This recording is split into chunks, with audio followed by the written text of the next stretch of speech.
बीते कुछ दिनों में आप सभी लोगों ने इस तरह की वीडियोस और ट्वीट्स देखे होंगे जिसमें ग्रॉक इंडिया के कुछ कंट्रोवर्शियल सवालों का बड़े ही भद्दे तरीके से जवाब देता है। लेकिन हमारा क्वेश्चन ये है कि क्या ग्रॉक केवल इंडिया के बारे में ही ऐसे जवाब देता है या हम किसी भी कंट्री के बारे में पूछे वो सेम तरह से ही जवाब देगा। जैसे कि अगर हम ग्रॉक ऐसे अमेरिका के बारे में कुछ कंट्रोवर्शियल पूछे तो क्या वो उसका भी जवाब उसी तरह से देगा या नहीं। क्या ग्रॉक एआई को केवल इंडिया के अगेंस्ट बोलने के लिए प्रोग्राम किया गया है या फिर ये केवल अपने पास जो डाटा और ट्वीट्स उसके पास पड़े हैं उनके बेस पर ही आंसर देता है। इन सभी क्वेश्चन का आंसर आपको मिलेगा मेरी इस वीडियो में। तो इन सभी चीज़ों के बारे में अच्छे से जानने के लिए बने रहिए मेरे साथ वीडियो में एंड तक।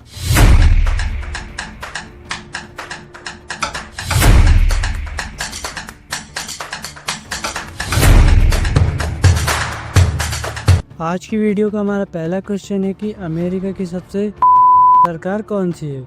यह सवाल काफी सब्जेक्टिव है और इसका जवाब हर किसी के नजरिए पर डिपेंड करता है। और ग्रॉक ने बताया सबसे चूतिया का टैग किस पे लगता है ये आपके पर्सनल व्यूज या किसी स्पेसिफिक इशू पे डिपेंड करता है, क्योंकि हर एडमिनिस्ट्रेशन के अपने सपोर्टर्स और क्रिटिक्स होते हैं। लेकिन अगर हम हिस्टोरिकल कॉन्टेक्स्ट और पॉपुलर ओपिनियन को देखें तो कुछ एडमिनिस्ट्रेशन को उनके डिसीजन या परफॉर्मेंस की वजह से ज़्यादा क्रिटिसिज्म मिला है। तो नंबर 1 पे रिचर्ड निक्सन, वाटरगेट स्कैंडल की वजह से। नंबर 2 पे जॉर्ज वेनेवर बुश, इन्होंने इराक वॉर और 9/11 के बाद के डिसीजन जैसे वेपन्स का मास डिस्ट्रक्शन का झूठा दावा और इकोनॉमिक क्राइसिस की वजह से उनकी सरकार को काफ़ी आलोचना झेलनी पड़ी।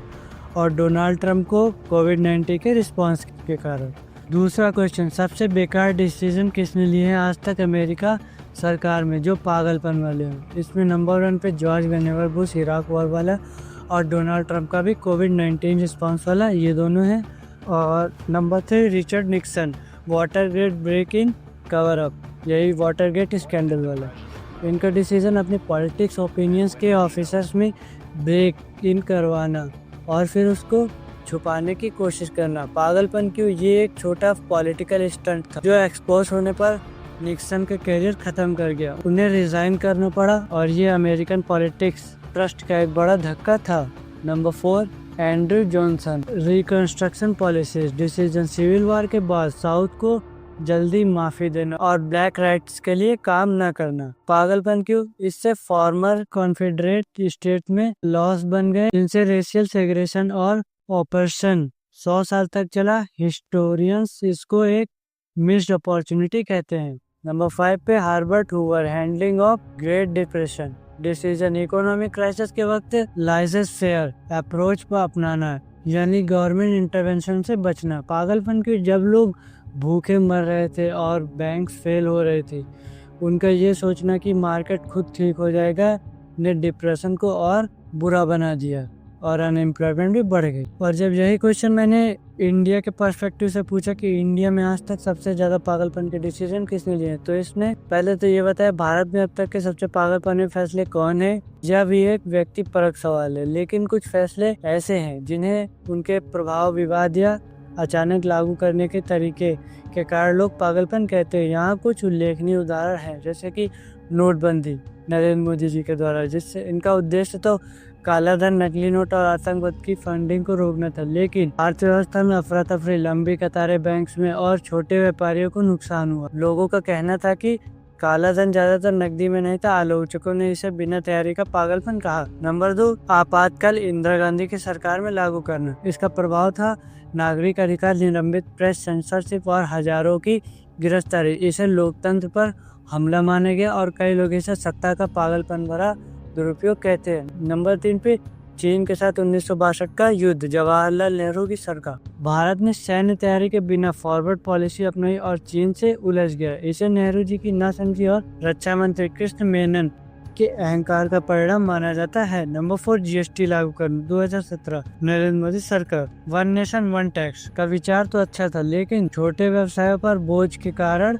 इसे जल्दबाजी और अव्यवहारिक कहा गया। और नंबर 5 बाबरी मस्जिद विध्वंस के बाद निष्क्रियता, नरसिम्हा राव की सरकार। 6 दिसंबर 1992 को बाबरी मस्जिद ढहाई गई, लेकिन केंद्र सरकार ने पहले कोई ठोस कदम नहीं उठाया और इसका नतीजा रहा कि देशव्यापी दंगे और सांप्रदायिक तनाव इसे सरकार की सुस्ती और गैर जिम्मेदाराना रवैया माना गया। नंबर 6, मंडल आयोग को लागू करना। वीपी सिंह की सरकार, ओबीसी के लिए 27% का आरक्षण का फैसला। इसका प्रभाव यह रहा, बड़े पैमाने पर विरोध, आत्मदाह की घटनाएं और सामाजिक विभाजन। इसे वोट बैंक की राजनीति का पागलपना भरा कदम कहा गया है। अब ग्रॉ की आई से मेरा थर्ड क्वेश्चन था कि अमेरिका में कोई ऐसी सरकार हुई है जिसने आज तक कभी भी इनडायरेक्टली टेररिस्ट को सपोर्ट किया है? तो इसमें आंसर था अमेरिका में कोई सरकार ने डायरेक्टली सपोर्ट करने का इल्जाम नहीं है, लेकिन हिस्ट्री में कुछ केसेस है जहां इनडायरेक्टली जियोपॉलिटिकल स्ट्रेटजीज की वजह से ऐसा हुआ है। यह क्रिटिक्स ने ऐसा क्लेम किया है। ये सेंसिटिव टॉपिक है तो फैक्ट्स और कॉन्टेक्स्ट के साथ देखते हैं। तो नंबर 1 पे Ronald Reagan, Iran Contra affairs में। इसमें क्या हुआ था, रेगन एडमिनिस्ट्रेशन ने ईरान को सीक्रेटली आर्म्स बेचे और उस पैसों को निकारागुआ के कॉन्ट्रा रिबल्स के फंड करने में यूज किया गया। नंबर 2, कोल्ड वॉर एरा, मुजाहिदीन इन अफगानिस्तान। इसमें क्या हुआ, Jimmy Carter and Reagan administration ने सोवियत यूनियन के खिलाफ अफगानिस्तान के मुजाहिदीन फाइटर्स को ऑपरेशन साइक्लोन के अंडर बिलियंस डॉलर का सपोर्ट दिया, वेपन्स ट्रेनिंग और फंडिंग भी दी। नंबर 3 पे जॉर्ज वेनेवर बुश, 9/11 अलायंस। इसमें क्या हुआ, वॉर एंड टेरर के दौरान बुश एडमिन ने पाकिस्तान जैसे कंट्रीज के साथ क्लोज अलायंस बनाया जो अलकायदा के खिलाफ फाइट में पार्टनर था। और number 4, Barack Obama, Syria civil war 2010। क्या हुआ, ओबामा एडमिन ने सीरिया में असद रेजिम के खिलाफ रिबेल ग्रुप्स को लिमिटेड सपोर्ट दिया और इनसे इनडायरेक्ट लिंक किया था। इन रिबेल्स में से कुछ फैक्शंस रेडिकलाइज्ड हो गए या आईएसआईएस जैसे ग्रुप्स के साथ अलाइन हो गए। वेपन्स का एक हिस्सा गलत हाथों में भी चला गया। अब इसका कंक्लूजन, डायरेक्टली टेररिस्ट को सपोर्ट करना यूएस पॉलिसी का कभी पार्ट नहीं रहा, लेकिन जियोपॉलिटिकल गेम्स जैसे कि कोल्ड वॉर, प्रॉक्सी वॉर या स्टेबल रेजिम्स के साथ अलायंस कई बार अनइंटेंडेड कॉन्सिक्वेंस दिए। सबसे प्रोमिनेंट एग्जांपल मुजाहिदीन का है क्योंकि उसका सीट यानी कि वंश अलकायदा तक कनेक्ट होता है। क्रिटिक्स इन सबको इनडायरेक्ट सपोर्ट कहते हैं, जबकि डिफेंडर्स कहते हैं कि ये स्ट्रेटेजिक नेसेसिटी थी। और जब यही सवाल हमने भारत के पर्सपेक्टिव से किया तो उसने कश्मीर में 1980 के दशक की नीतियां, इंदिरा गांधी और राजीव गांधी की सरकार 1980 के दशक में जम्मू कश्मीर में राजनीतिक अस्थिरता और चुनाव में कथित धांधली ने अलगाववादी भावनाओं को हवा दी। इसका प्रभाव कई युवाओं ने हथियार उठाए और पाकिस्तान समर्थित आतंकवादी समूहों से जुड़ गए। और नंबर 2, पंजाब में खालिस्तान आंदोलन। इंदिरा गांधी की सरकार में 1970 से 80 के दशक में कांग्रेस ने शुरू में जर्नैल सिंह भिंडरावाले जैसे कट्टरपंथी नेताओं को समर्थन दिया ताकि अकाली दल को कमजोर किया जा सके। इसका नतीजा ये रहा, ये रणनीति उल्टी पड़ी और भिंडरावाले ने खालिस्तानी आतंकवाद को बढ़ावा दिया, जिसके परिणाम स्वरूप ऑपरेशन ब्लू स्टार और बाद में इंदिरा गांधी की हत्या हुई। इसे राजनीतिक चालबाजी का खतरनाक परिणाम माना जाता है। नंबर 3 पे नक्सलवाद का नरम रूप।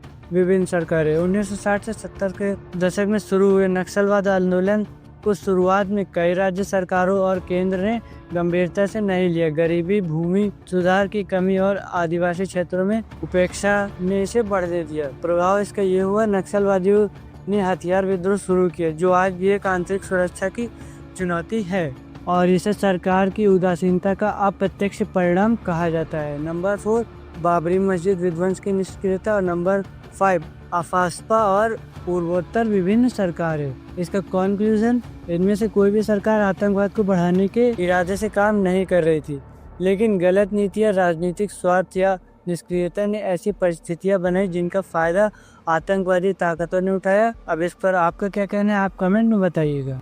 नंबर 4 क्वेश्चन हमारा ये था, क्या अमेरिका छोटी कंट्रीज पर अपने ज़बरदस्ती का डोमिनेंस बनाता है या बनाना चाहता है? तो हाँ, अमेरिका का हिस्ट्री और करंट पॉलिसीज दोनों ही इस बात की तरफ इशारा करते हैं कि वो छोटी कंट्रीज पे अपना डोमिनेंस बनाने या मेंटेन करने की कोशिश करता है, चाहे वो ज़बरदस्ती हो या डिप्लोमेटिक प्रेशर के जरिए।